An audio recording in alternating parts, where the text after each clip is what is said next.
와우, 와우, 와우.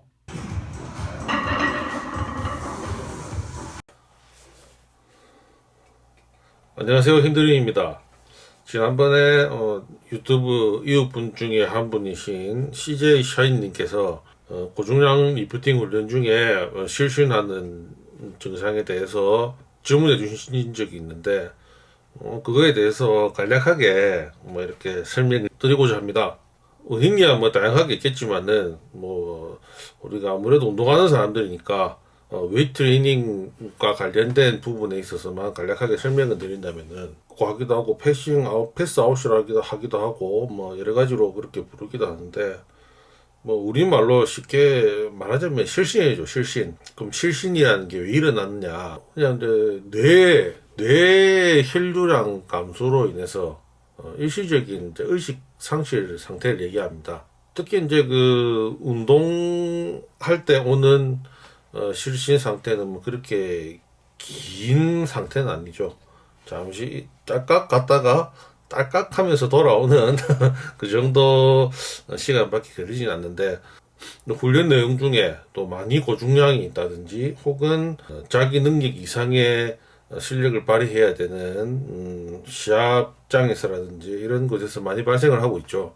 특히 이제 역도성 운동에서 좀 많이 나타나고 있고, 역도성 운동 중에서도 스쿼시나 데드리프트 쪽에서 좀 많이 나타납니다. 그리고 또 다른 한편에서는 벤치프레스 할 때는 또 거의 일어나지 않았습니다. 왼고환이 주로 서 있는 상태에서 발살바 호흡과 벨트를 사용한 보갑이 일시적으로 급격하게 상승하는 그런 상태에서 블랙아웃이 자주 일어나더라는 거죠. 벤치프레스 같은 경우에도 벤치용 벨트를 차는 사람도 있고 그냥 리프팅 벨트를 차는 사람도 있지만은 어쨌든 누워 있으니 블랙아웃이 거의 없더라. 또 우리 옛날에 학창 시절 때 아침 조례 시간 이럴 때 되면은 교장 선생님 훈화 시간 해가지고 아주 픽픽 쓰러지는 애들 있죠. 기립성 저혈압 이런 친구들이 또 있고, 또 판막으로 이렇게 이제 그 하체 쪽에 있는 혈류량을 갖다가 이렇게 막아주지 못하는 상태, 이제 근육이 펌핑하면서 올려줘야 되는데 우리가 이제 근육량이 부족한 애들이라든지 혹은 움직이지 않는 상태에서 이렇게 오래 서 있는 상태라면은 근육의 움직임이 부족하니까 혈류량이 돌지 않아서 뇌에 산소에 공급이 안 되니까 픽픽 쓰러지죠. 여담이지만은 참 그때 미쳤죠. 그 땡볕에 애들 세워놓고 땀으로 축축하게 만들어가면서 지잘한 얘기 몇 마디 하려고 그죠? 어쨌든 그와 마찬가지로 저가 비슷한 발살바 호흡과 많은 압력이 동반되는 것임에도 불구하고 벤치프레스 같이 등을 대고 누운 상태라든지 이런 상태에서는 실신 상태까지는 잘 가지 않더라. 왜냐하니 또 누워 있으니까 비교적 혈류량은 뇌 산소가 공급되는 것까지는 충분하게 하더라 이런 건데, 문제는 이제 서 있을 때 상태와 그리고 상체를 숙였을 때 상태입니다. 말 그대로 뇌의 이제 혈류량이 충분하지 않다라는 거고, 조금 더 말을 보태자면은 호흡도 멈춰 있는 상태고, 보감마저 팽팽해져 있는 상태에서 혈류량이 줄어든다. 그로 인해서 산소 공급이 원활하지 않아서 픽픽 쓰러지게 된다는 그런 간단한 원리가 되겠습니다.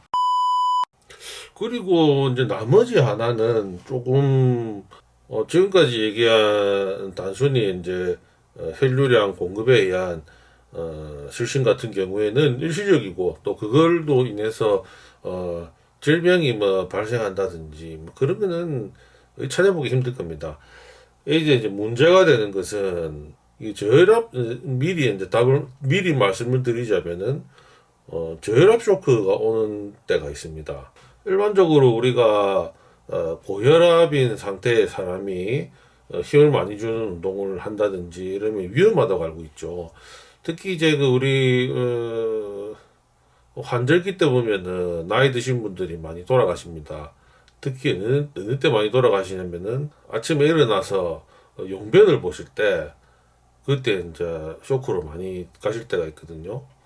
물론 뭐 이제 기존에 뭐 당뇨 지병이 있으시다든지 이런 경우도 있지만은 근데 또 이제 힘을 준다든지 이럴 때 또 이 잘못돼서 이렇게 돌아가시는 경우가 있는데, 그래서 우리가 고혈압 환자는 폭탄을 안고 사는 것과 같다라고 얘기를 하죠.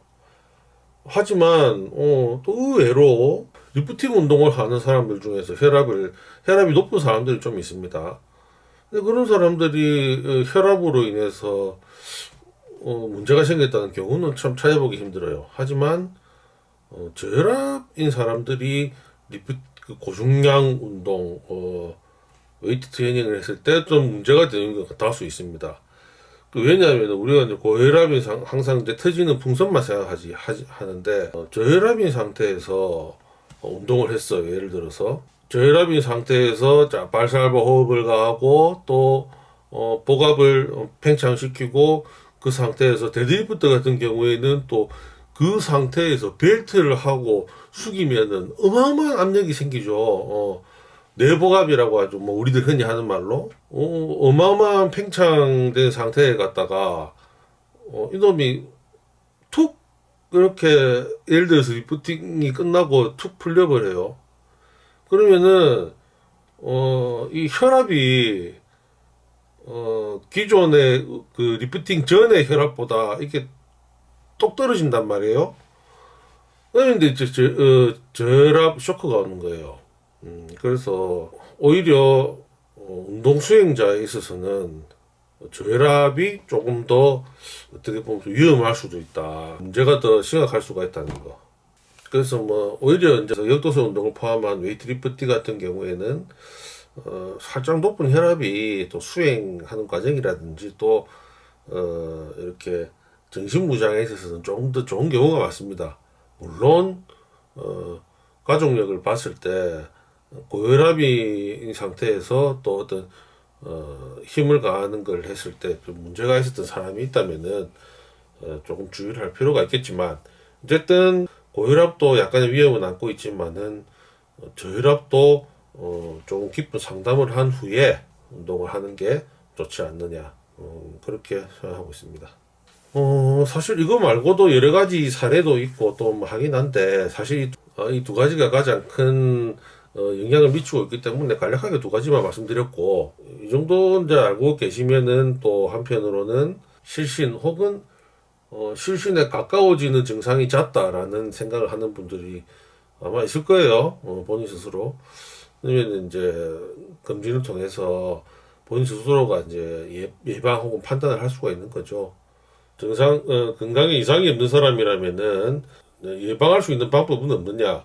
그건 또 아닙니다. 발살바 호흡이라고 해서 운동의 마무리 중간까지 그렇게 계속 참지 마시고, 스쿼트를 예를 들자면은 스쿼트 이제 앉은 상태, 완전히 앉은 상태가 이제 미드 포인트 중간 지점이라고 하죠. 중간 지점에서 호흡을 팍 풀어버리면 못 일어나니까, 예를 들자면은 앉기 한 5분에서 4시 전까지는 피피피피피 호흡을 미세하게, 복압이 풀리지 않을 정도로 피피피 하다가 앉기 직전에 호흡을 닫고 앉아서 이제 일어나는 이런 여러 가지 또 호흡을 조절하는 방법이 있고, 또 데드리프트 같은 경우에도 마찬가지죠. 셋업 자세에 들어갔을 때 시작하기 직전에까지 호흡을 계속 참지 말고 셋업 자세에 들어가서 어느 정도 들기 직전에 호흡을 살짝 풀어줘 가지고 뜨거운 녀석이 머리로 살짝 흘러가는 걸 느낀 다음에, 그리고 이제 들고 마무리까지 하는 뭐 그런 방법도 있을 것이고, 중요한 내용만 또 간략하게 설명드렸는데 좀 충분했는지 모르겠습니다. 건강한 운동 생활이라는 게 참 사실 힘들죠. 특히 리프팅 운동도 그렇고, 운동이라는 자체가 건강이라는 단어와 100% 이 평행선을 그리는 단어가 아니기 때문에 모든 것을 적절하게 풀어가기는 참 힘듭니다만은, 이런 것들도 알고 있으면은 그래도 장기적인 플랜을 세울 때 어떻게 풀어야 나가야 될 것인가에 대해서 연구를 할 수 있게 되니까 알고 있으면 좋겠죠.